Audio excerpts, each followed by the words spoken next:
Heligates Roy Orbison's life, filled with both musical genius and heartbreaking loss. Now seems clearer after years of mystery, but the truth behind his haunting songs is far more painful than most imagined.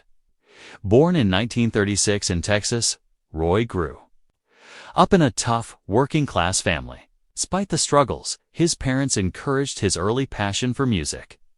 And by the time he was 8, he was already performing on local radio. Inspired by legends like Hank Williams and Bing Crosby, he built his unique style by mixing country, gospel, rock, and pop. In high school, he formed a band called the Wink Westerners and slowly began shaping what would become an iconic career. His big break came in the late 1950s with Sun Records, but his early music didn't find much success. It wasn't until he moved to Monument Records in the early 60s that he truly found his voice, literally and artistically. Songs like Only the Lonely, Crying, and In Dreams captured heartbreak in a way no one else could, thanks to his unusual 3-octave voice. His biggest hit, Oh, Pretty Woman, sealed his place in music history. What made him stand out wasn't just his voice, it was the raw emotion behind every lyric.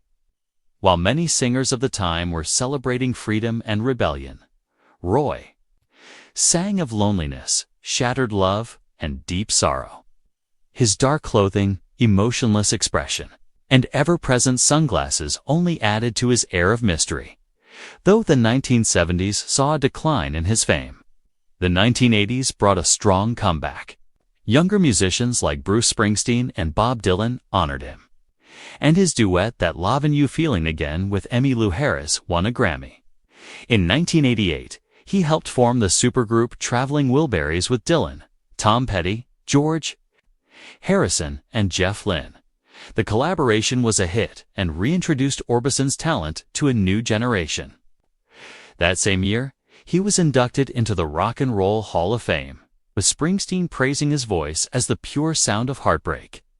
But Roy's life behind the music was filled with staggering loss.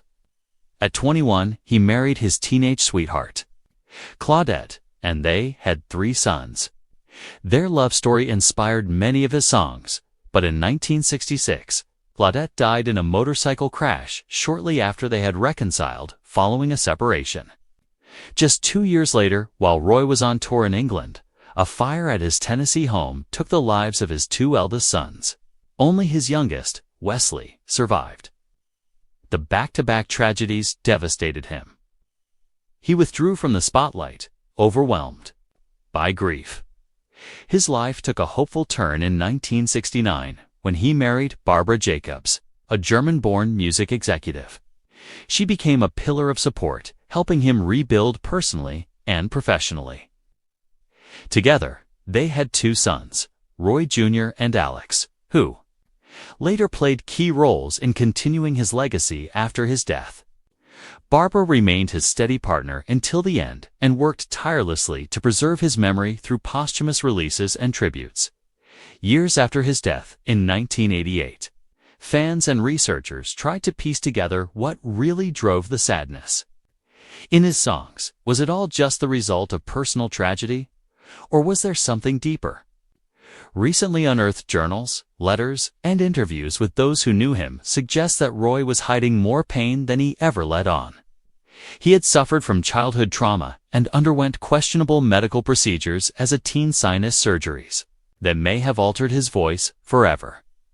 That haunting, operatic range may have been the result of painful interventions that left him dealing with migraines and other lasting issues, possibly contributing to his withdrawn personality. His journals reveal a man in turmoil, someone who didn't just sing about pain, he lived it. At times, he considered quitting music or even taking his own life.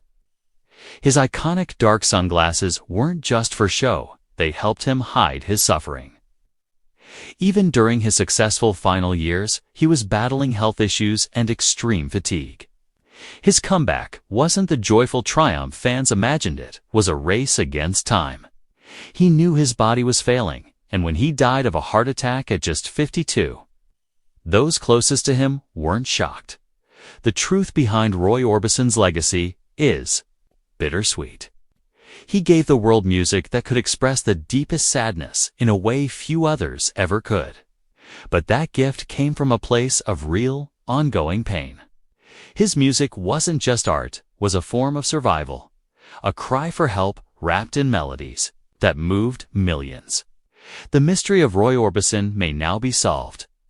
But the answer isn't one of peace, it's a sobering reminder of the cost behind some of the most beautiful songs ever written.